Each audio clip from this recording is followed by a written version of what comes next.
Broadcasting the information the mainstream media won't touch. This is The Richie Allen Show in association with DavidIke.com.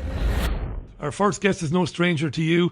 He is a retired CIA officer who is now a human rights activist. We're very proud of him, those of us who've worked within the independent media, for his courage in speaking out against CIA torture, about for-profit wars and general malfeasance by the country that he served for so long. His website is brilliant. Check out Mcgovern.com, and we see him regularly on television news programs from RT. We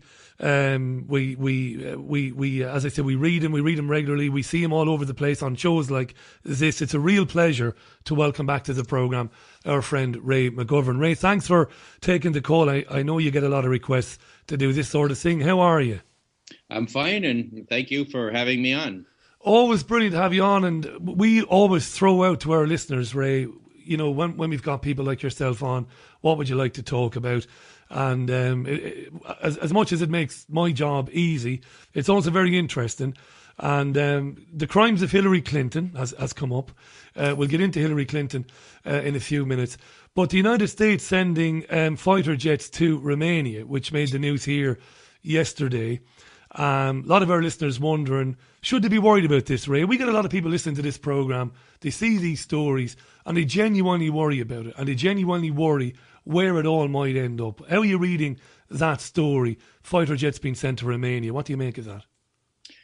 Well, Richie, it's of a piece with the anti-ballistic missile project that is also being installed in Romania and Poland and the Black Sea and the Baltic Sea.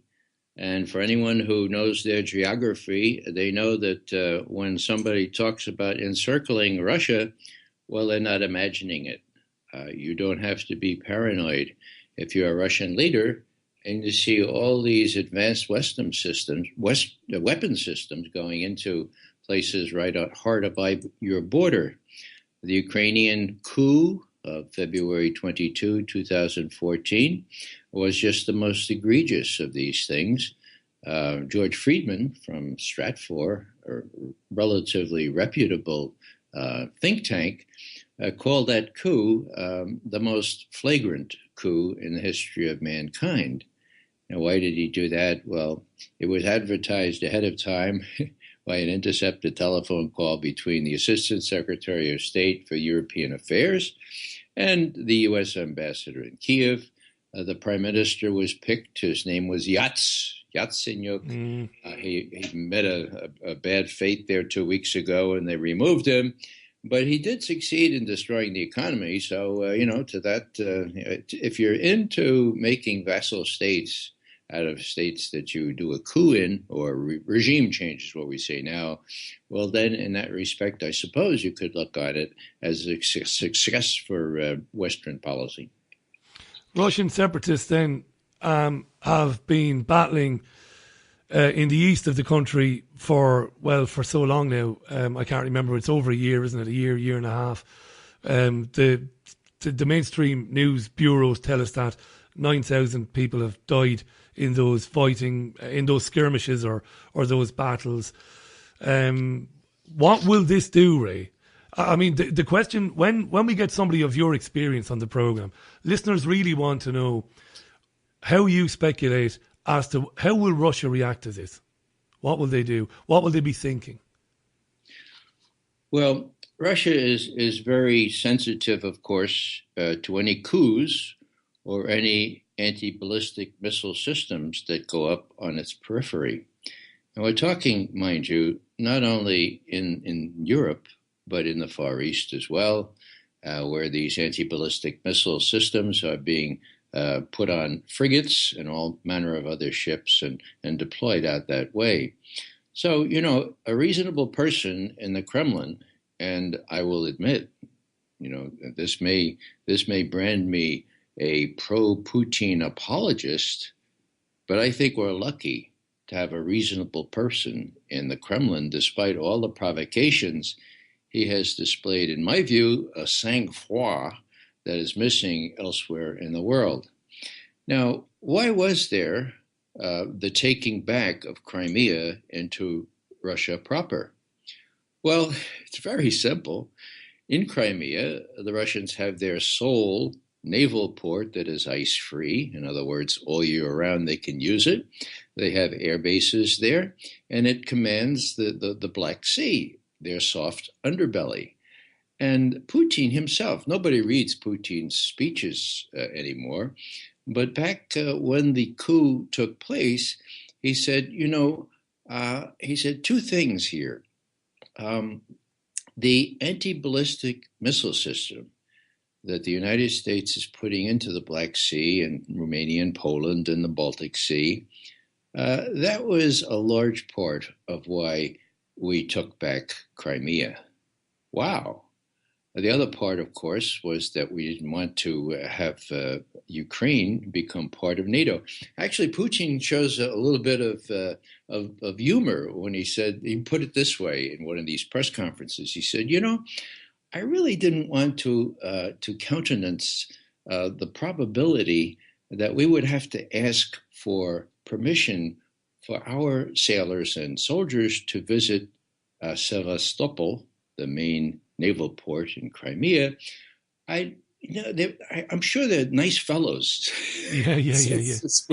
They must be hell of a fellows, but I really like it the way it is now, where if they want to visit our naval port in Sevastopol, they're most welcome to apply.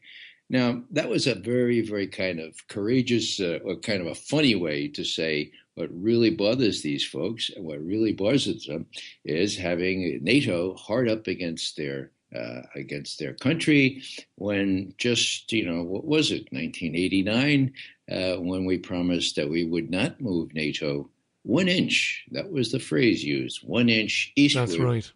From East Germany. Here's the question, Ray.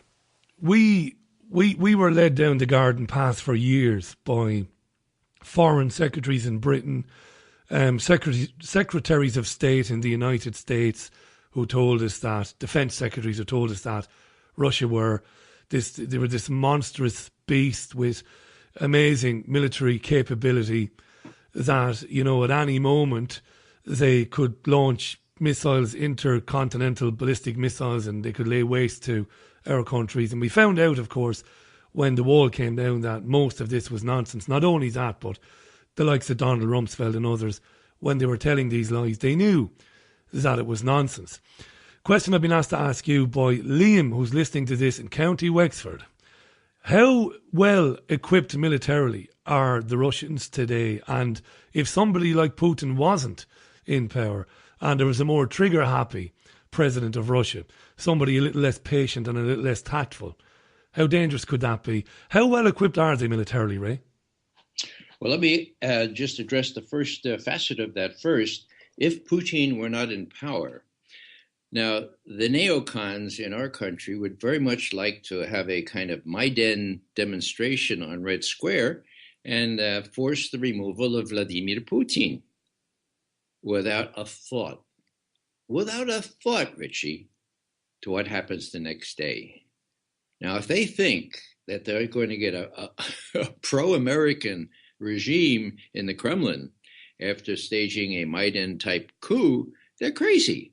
What's much more likely to happen is a very nationalist, very hardline, very less sang-froid type of leader in Russia, and will be in worse shape. The whole world will be in worse shape than ever before. Now, the thrust of your other question, I've already lost my train of thought. Could you repeat? I can. No, your train of thought is brilliant. And just before we talk about how well equipped they are militarily, can I bore the bejesus out of you with something that you and I have spoken about several times? I'm just going to throw it out there because of the nature of this programme, because of our conspiratorial nature, Ray. Is there any argument to be made that knowing full well that Putin's replacement, as you described, would be a more hardline, more nationalistic soul, is there any argument to be made that the neocons want to push for that and actually want to push for a conflict between the United States and Russia? Because ultimately it goes along with their, and I don't want to sound childish now or kind of comic book like about this, but it goes along with their kind of world domination plans. Any danger that they are pushing for war, Raymond? Well, that's the ultimate question, of course, Richie. Yeah. It's not conspiratorial. It's the questions we should all be asking ourselves. Now, what are the neocons who are still pretty much running our policy with one big exception, and that was they were unable to prevent the nuclear deal with Iran. And I think we have to concede that Obama and Kerry stepped up to that one and faced them down. But look at what's happening in Europe.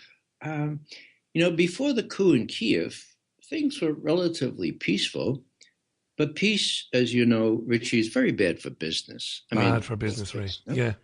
So take Maffei, for example, the German arms manufacturer with a French co-manufacturer. They were supposed to build the common European battle tank, right? That's right. Poor guys, they were dead in the water. There was no tension. There was no threat. And so all of a sudden, after Russian, quote, aggression, end quote, in Ukraine and Crimea, now Maffei stock has gone way, way up. So that's just a microcosm of all this. Richie, I used to sort of tend to dismiss Eisenhower's warning about the military-industrial complex. No more. If you look at what the meaning of that is, and you add military-industrial, congressional, media, security services complex, and that's what we have today, you have a deal where arms manufacturers need tension. So do I think that the neocons would like to create the kinds of tension that could actually result in an armed conflict with Russia? Yeah, I don't think they're crazy enough to be threatening nuclear weapons, but yeah, I think that would be very good for business, okay? Very, very good for business. And when I look at what Pope Francis, for example, called the blood-stained arms traders, well, those are the guys that are manufacturing and selling weapons to places like Saudi Arabia, who in turn give them to insurgents, and we have perpetual war. Good for people, not so good for people. Not so good for people. One of the great. Sorry, Ray. Finish. My apologies. Finish that train of thought. I was going to jump in there. Go ahead. I was just going to say good for business. Now, when people say, "Whoa, Obama, he's gone to Saudi Arabia 4 times. That's more than any other president." I wonder why. Well, would you believe that U.S. arms manufacturers have offered arms to Saudi Arabia for cash, of course, for dollars, to the tune of $100 billion? Yeah. Now, that's since the beginning of Obama's term. Billion, not B as in boy, okay? Now, people say to me, Ray, for Pete's sake, don't exaggerate here. Only $50 billion has been approved. Well, I just suggest, Richie, that the adjective or the adverb only is inappropriate before the figure of $50 billion. So there it is. There it is in bas relief. You have the arms manufacturers that profiteer on these things. Would they like to see more tension, disquiet on Red Square? Of course they would. I don't think they're crazy enough to want a nuclear war, but they're so irresponsible that they increased the likelihood that some idiot is going to do something that would do us all in. We're talking with Ray Mcgovern. Go to raymcgovern.com. Now, Ray will believe me when I say I'm not in the habit of brown-nosing anybody, but this is a man we have here who had the courage to tell the truth about what he saw was going on with his country. And it's not that long ago that he was aggressively removed from a protest. It's probably not even right to call it a protest. And he's treated like that. We live in a world where the British Prime Minister, David Cameron, and the American President can knowingly trade arms with a country like Saudi Arabia, knowing full well that it is Yemeni men, women and children on the end of those bombs. That is an accessory before and an accessory after the fact. These people should be in prison. And they arrest guys and throw guys out of meetings like Ray Mcgovern. That's the world we're living in. Sean McDonald says this: Richie, does Ray have any thoughts on the Saudis' threat on Sochi by arming the Chechens to terrorise the event. I don't know much about that. I've read one or two things about it. Ray, you might have a comment on that, you might not. And Sean Hip Hop, another Sean who's listening on Twitter, loads of tweets on this. Sean says, does Ray think that all the trade deals, the TPPs, the TTIP and all the others, are actually set up for major corporations to bankrupt Russia and China, eventually pushing them to the brink? The trade deals are interesting, Ray. When I spoke to you on the phone the other day, we touched briefly on that. I know that that's not something that you're following that closely. But we know that, you know, the European Union was set up by IG Farben and huge pharmaceutical companies working with the central banksters to ultimately get control of the natural resources of Europe and elsewhere around the world. I don't think that's ever gone away. Do you still think that these corporations are colluding with the agents of the state to, to work, to find any means, economic or otherwise, to bankrupt Russia and China? What do you think, Ray? Well, I think they are trying, but let me answer the Chechnya question. Yeah, and the Saudis, yeah. The difference between Russia interests and U.S. interests with respect to Syria could not be more pronounced. The Russians have dealt with and still deal with real insurgents, real rebels in places like Chechnya and elsewhere in that region. And so here are thousands of such terrorists, already terrorists, being trained and equipped by whom? By the Saudis, by the Gulf states, by the Turks, for practice sessions in Syria. And where are they going to go when it's all over? You know where they're going to go. They're going to go back to Russia, and Russia's going to have to deal with them. So that is a major threat. We have an ocean between us. That's very different. Now, with respect to the trade deals, sure. This is, after the war, the United States emerged as the only major power, okay? It was after the war. It wasn't after the Cold War, after World War II. Now, what was the policy? George Kennan wrote it. It said, and I quote, we control 50% of the world's natural resources, but only constitute 6.3% of the world's population. So obviously our policy has to be devised in such a way as to maintain that disproportion. And, we're going to have to dispense with soft concepts like civil rights or human rights. It's going to come to hard power. Now, that was George Kennan, used to be my idol. That was 1948. Well, it's still the same. And the British, of course, the British had their empire. We have our empire now, but both the British have gone and we're very much receding. And I keep remembering what my Irish grandfather told me about why the sun never sets on the British Empire. Do you know why? It's because the good Lord would never trust the British in the dark. Yeah. He's not trusting the Americans in the dark either. All this TTP and all this other stuff is designed to make sure that the Chinese and the Russians and those Central Asian states now and India and Brazil don't steal a march on the Western corporations.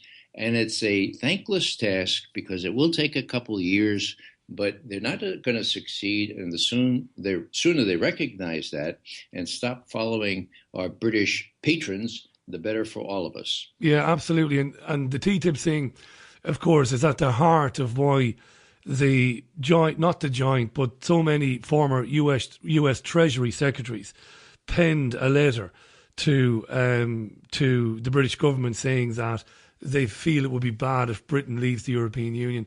We know that these trade deals are obviously in jeopardy if countries like Britain decide, or the Republic of Ireland or Greece or Spain ever decide to leave the European Union. And we've gotten into that in great depth in recent programmes, so I won't bore the daylights out of our listeners with it. But thanks for your thoughts on it, Ray. I want to ask you, in the last few minutes that we have left, I want to talk to you about the inevitability, it would seem now, that the election in November is going to be contested between Donald Trump and Hillary Clinton.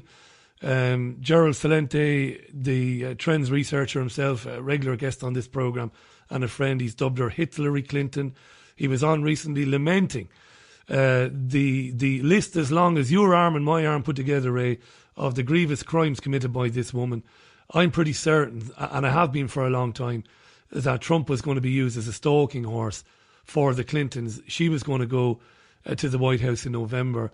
This is an arch criminal, Ray, and this is another thing that came up today when we were being tweeted of points and questions to put to you. What's it like for a guy like you, Ray, looking at that? What's it like for an intellectual, somebody with a brain, somebody who understands what, you know, politics is, what political life is? How do you cope with that, looking at that circus that is your election over there? Well, just barely coping, but realizing that sometimes things can improve despite the outlook. The big question here is the media. No one knows about Hillary Clinton. Many women will vote for her because, quote, it's our turn, without knowing all the wars that she incited, the destruction of Libya, the vote for Iraq war. And, you know, this is important because she said, well, that was a mistake. Well, it wasn't a mistake.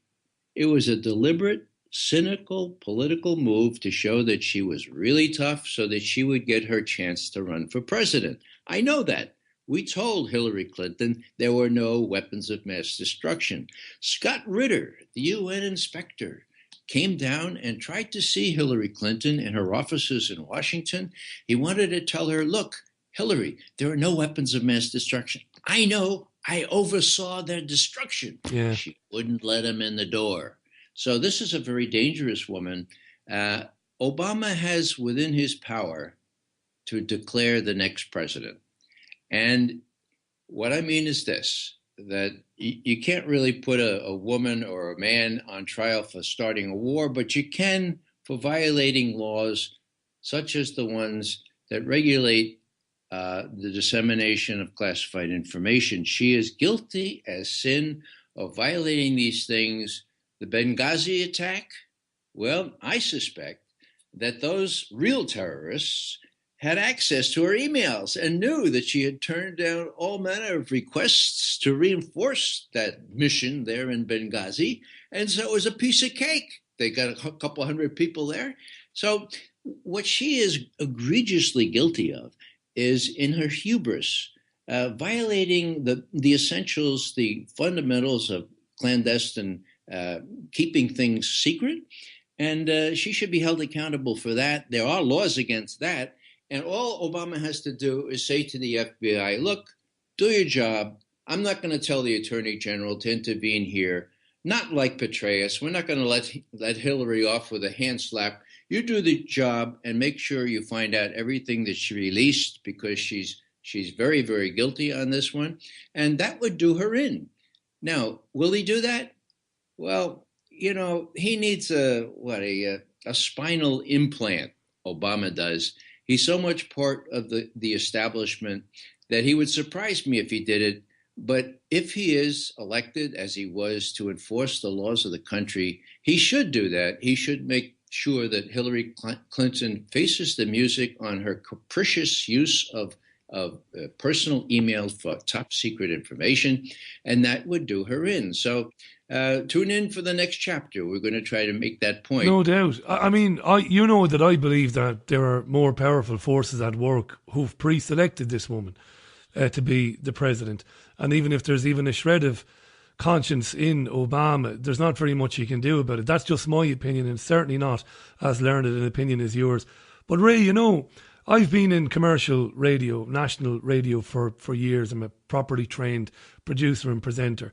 I've never committed libel, never libelled anybody. When anybody comes on this programme and makes an accusation about somebody else that hasn't been substantiated, I jump all over them and I tell them they can't do it. But I can say without fear of contradiction that this is a crime family, this Clinton family. I mean, I've spoken to people in DC, good people, journalists, who say that the Clinton Foundation is actually not even hidden. It's not even that well disguised. Basically, a professional money laundering operation. I've spoken to people who talked about when he was governor of Arkansas, guns and money going through there, bound for Nicaragua. And all of this is true, Ray. These are arch criminals. They make the Sopranos look like Boy Scouts, these people, don't they? They do, Ray. I'm not saying that to get a laugh. It is funny when you think about it. And maybe some of our listeners will laugh, but this is who we're faced with. And if it isn't her, it's a monumental psychopath, Donald Trump. That's your choice. Well, you got that adjective correct. But, the fly in the ointment here is the establishment press, the media. My good friends don't know the story on Hillary. And when I tell them, they say, oh, really? Oh, you can't be right, Ray. So I'll say what I always say, that the biggest change that I've seen now in 53 years in this town of Washington is that we no longer have, in any real sense, a free media. That could not be bigger. That's why I welcome the chance to be on your program, on the program anybody who can get the word out, spread a little truth around, and maybe we're not doomed forever. Maybe enough people will wake up and say, we can stop this. We've stopped such things before. Hopefully we can do it without much violence. Can I ask you one final question, Ray, before we go? And again, thanks for your time. It's RayMcGovern.com, folks. Ray writes these wonderfully pithy articles, well thought out, well researched on there. And you'll find links to other appearances by Ray as well. He's often on Crosstalk on RT, which is a terrific segment there. Check out Ray. Ray, I'm from the from the David Icke school and the Jim Marr school of thought that ultimately the system is so corrupt and so bitter and twisted, and it's so geared to drive all the money and all the wealth and all the natural resources to the not even the 1%, to the 200 to 300 people or families, that we have to reject it. And that we'll never change this paradigm through the ballot box, because I know that you have a lot of sympathy with some of the opinions of Bernie Sanders. I would have a sympathy with him as well, and Jeremy Corbyn and others. But David said something to me really interesting recently, Ray. He said, when these people, however well-intentioned they are, get to a position of prominence, they end up getting kind of vibrated into line by the system. Like that, I can't remember, entrainment, when you pluck the violin strings and then you bring another violin into the equation and it automatically, plays the same note. I have a lot of sympathy for that. What's your response to that? Me saying that we need massive non-violent civil disobedience to reject the system and basically to tell these people, get out of those buildings, get out of those offices, don't lock the doors behind you, just go. We cannot find a solution in politics. That's my opinion. What do you say, Ray? Well, I would say this, that there still is the ability in our country and in Britain and Ireland, of course, to get out in the street and to peaceably demonstrate, to fill the prisons if necessary. But the time has come to put our bodies into it. Now, what does that mean? Well, it means that we'll have to contend with more and more repressive policies. The Army, maybe your listeners don't realize this, but the Army could come in here right into my living room, take me away and put me in Guantanamo, not forever, of course, but just till the end of the war on terror. And it would be lawful under the National Defense Authorization Act of 3 years ago. It would be lawful. So what I'm saying here is that the laws have changed, just as Hitler changed the laws. We're in for more repression, but the earlier we get out in the streets, the more we fill up the prisons, then I think the American people will finally wake up and say, look, we do need a revolution. It should be a peaceful one. We've done that before. We'll do it again. I think you're absolutely right. The electoral process is so corrupt that it gives very little hope. I had some hope for Bernie Sanders, quite frankly. I think there's still some hope that he can influence the course of the Democratic Party. But I am very, very, very angry that most of my fellow citizens are so oblivious, so malnourished on real facts, that they'll vote for Hillary or for Trump without knowing what they're voting for. But when people like you are doing what you do and writing those articles and making those appearances, Ray, it goes a long way to educating people. Love chatting with you. I really mean that, boy. I'm no sycophant. I really enjoy your conversation and I enjoy your thoughts on these issues. Look after yourself, Ray, and I'm sure we'll talk again in the future. A real pleasure. You're most welcome. Thank you, Ray. Ray McGovern on the line to us there from his home in DC.